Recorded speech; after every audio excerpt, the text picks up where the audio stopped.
12 years before Jerome David Salinger would go on to release one of the best novels of our time, Showa period writer Osamu Dazai came out with a text that I feel captures the agony of adolescence in a way that surpasses one of the greatest novels ever written. Hello, welcome to Neo Ukiyo-e, my new series on YouTube. My name is Holden, and here we talk about contemporary Japanese literature in translation, and occasionally, such as today, some Japanese modern classics. The subject of today's inquiry is Osamu Dazai's 1939 novel, Schoolgirl. Osamu Dazai has had a little bit of a resurgence recently on platforms like BookTok, TikTok, in this really bizarrely niche subgenre of, I guess, what we'd call foreign existentialism. I think Dazai is no longer human, and Fyodor Dostoevsky's Notes from Underground took the world by storm a little bit in their own way. I don't think either of them could have predicted such a thing, but I'm sure this has been a pleasant surprise for those of us who have an interest in 20th century literature. But if you are discovering Dazai for the first time, I need to tell you about Schoolgirl. Schoolgirl is a novel that, despite its name and cover and country of origin, is actually very wholesome and innocent and not perverted. It details the day in the life of a girl around 15 to 17 years old, from the moment she wakes up in the morning to go to school to the moment before she goes to bed of an evening. Throughout this rather short novel, we see this girl detail not just things that happen to her during the day, but her thoughts and emotions, feelings, fears, desires, in this narrative voice that is skeptical and misanthropic and androgynous enough to pass as the narrative voice of a young girl, but Dazai enough to cement the fact that only he could have written it. Although it's only 100 pages long, I feel Schoolgirl leaves no stone unturned as far as exploring all the things we fear and all the things we stress out about as teenagers. Things like self-hatred and the pressure to conform and just general feelings of depression and anxiety. I find Schoolgirl a very cathartic novel in that it reminds me, and it reminds readers, that those feelings we had as adolescents, or might have as adolescents, of this agony and this anguish and this feeling that nobody in the world is as miserable as I am, that it's not true. And throughout history, throughout time, even this girl in the early Showa period experienced all those emotions that we experience. We're not alone in the pain that we have. If you're not sold on Schoolgirl right now, there's not a whole lot more I can do to sell it to you, so I might just flip the script really quickly and let's get into some analysis. Predictably, this novel starts at the beginning of the day when our narrator, the schoolgirl, is waking up in the morning to go and get ready for school. And the first thing that she does after she wakes up is she goes and she sits in front of the mirror and she begins to tell us about how she doesn't really like the way she looks. She hates herself. She uses the word hate. And of course that's sad, but I think before we even notice that it's sad, I think we notice that this is relatable. I think Dazai, or the schoolgirl, talks about insecurity and just dissatisfaction with the way we look and the way we are in a very honest and familiar way. The schoolgirl is very open with us. She's not really embarrassed to tell us anything. It's like we are her diary. And she is very upfront with the fact that, hey, my biggest insecurity is the fact that I wear glasses.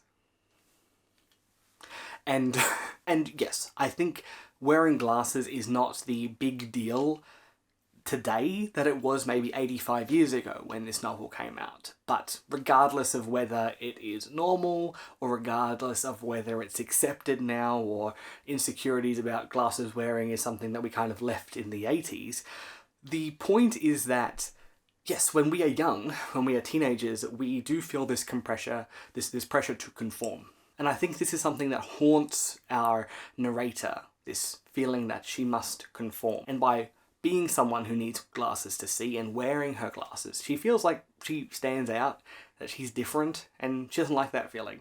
And I think, yes, that is so relatable. Like, how much did we as teenagers just wish we were like everyone else and wish we could fit in? I'll read a passage from the novel for a little bit closer analysis. My glasses are the thing I hate most about my face, but there are certain good things about glasses that other people might not understand. I like to take my glasses off and look out into the distance. Everything goes hazy, as in a dream, or like a zoetrope. It's beautiful. I can't see anything that's dirty. Only big things, vivid, intense colours and light are all that enters my vision. What's more, when my glasses are off, I don't ever think about arguing with anyone at all, nor do I feel the need to make snide remarks. All I do is just blankly stare in silence. There's a little bit of nuance to this insecurity, as we can see. The schoolgirl is insecure about wearing glasses because wearing glasses makes her a little bit different from everyone else, and to be different is scary when you're young. But she also acknowledges that there's kind of an upside to this insecurity, which is that she can take her glasses off just as easily as she can put them back on again. And when she does take them off, I imagine because she's nearsighted, she can't really see the world in quite a lot of detail when she's not wearing them. If she wants to shut herself out from the rest of the world and just experience sounds and colours and not particular things, particular details that she can only see when she's wearing her glasses, she is free to do so. And I think this is quite well written as, well, something like this could very, very easily fall into some fake, deep rambling, you know what I mean?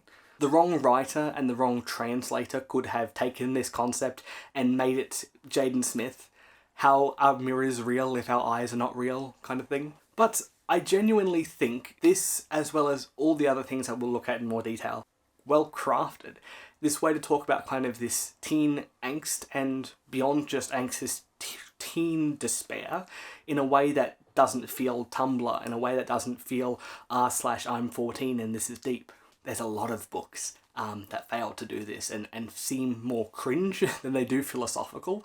But I think that might be Dazai's draw, is that he says all that deep philosophical stuff that we're thinking, but he articulates in a way that's not cringe and juvenile and try-hard.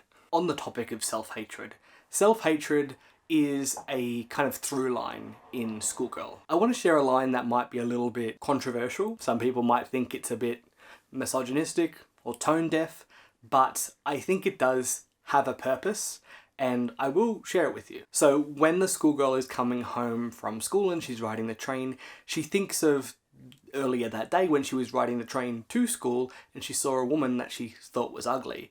And this is kind of how she remembers that moment. I was reminded of the lady next to me on the train this morning with the heavy makeup. Ugh, so vile. Women are disgusting. Being female, I am all too familiar with the impurity found in women. It sets my teeth on edge with repulsion. I wish I could die like this. As a girl. I find this very conceptually similar to The Catcher in the Rye, in which there seems to be this presence of a fear of getting older, becoming an adult. And this could be for a number of reasons.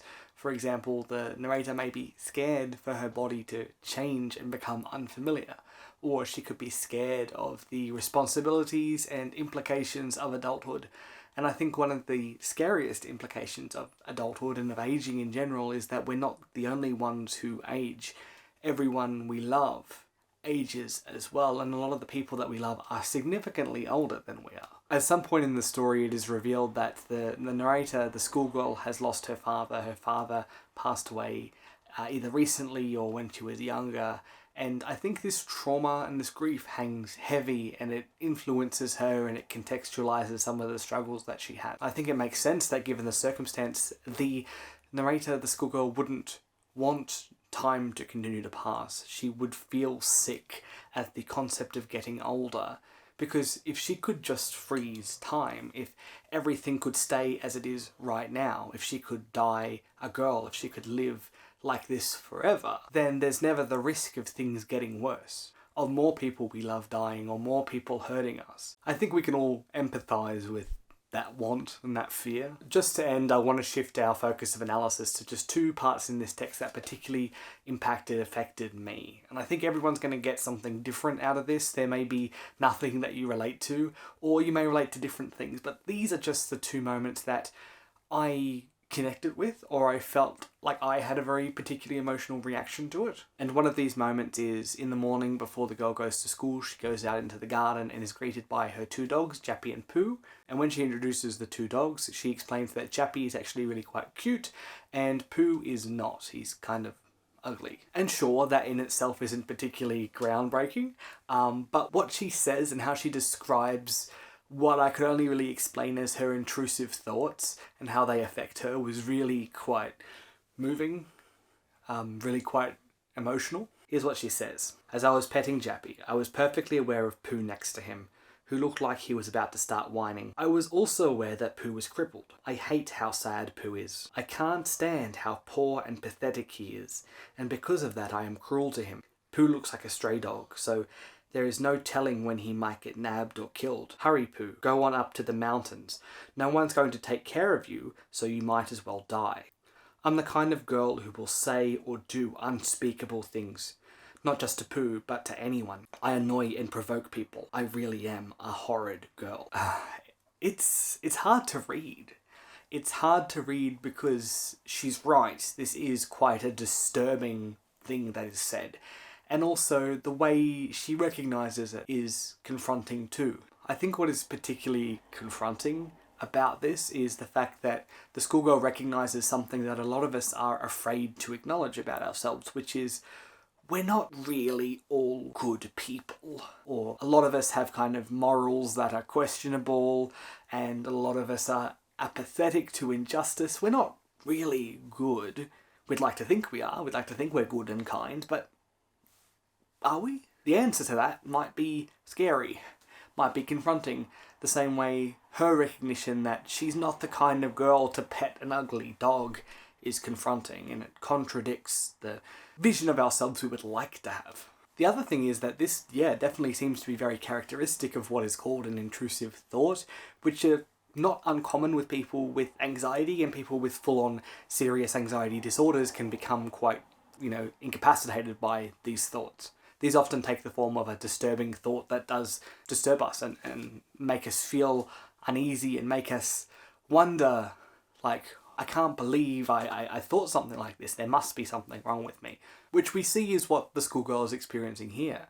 She recognises that she has these intrusive thoughts. She thinks about horrible things like her dog being exiled to the mountains because nobody loves him, that he should go and die, and these things that, would be very traumatic to think about, or to recognise that you're feeling this way or thinking this way, and you may feel like it's a reflection of your character, which it usually isn't. It's usually just a side effect of anxiety.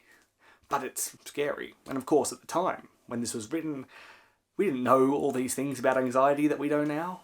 I imagine, I could see how someone could go through this and come to the conclusion that they are bad. Their soul is bad. And I think the schoolgirl does come to this conclusion because she repeats this line, I am a horrid girl. I am a horrible girl. It's not the last time that she says that, and it's sad every time. The last important moment I want to talk about actually happens once the schoolgirl comes home from school, and she sees her mum, and she's kind of helping her mum make dinner for some guests, and she reflects on what it's like to be a daughter, what it's like to have a relationship with a mother, and things like that. And I think it's quite, again, it really quite impacted me as well, and I'll kind of go into why, but this is the part that I think is worthy of analysis. I want to be a good daughter whose feelings are in perfect sync with mother's. And just because of that, I go to these absurd lengths to please her. The best thing would be if mother could just intuit how I feel without my saying anything, and she could rest easy. Since I love mother and this house so very dearly, she should have absolute confidence in me. I will keep my nose to the grindstone.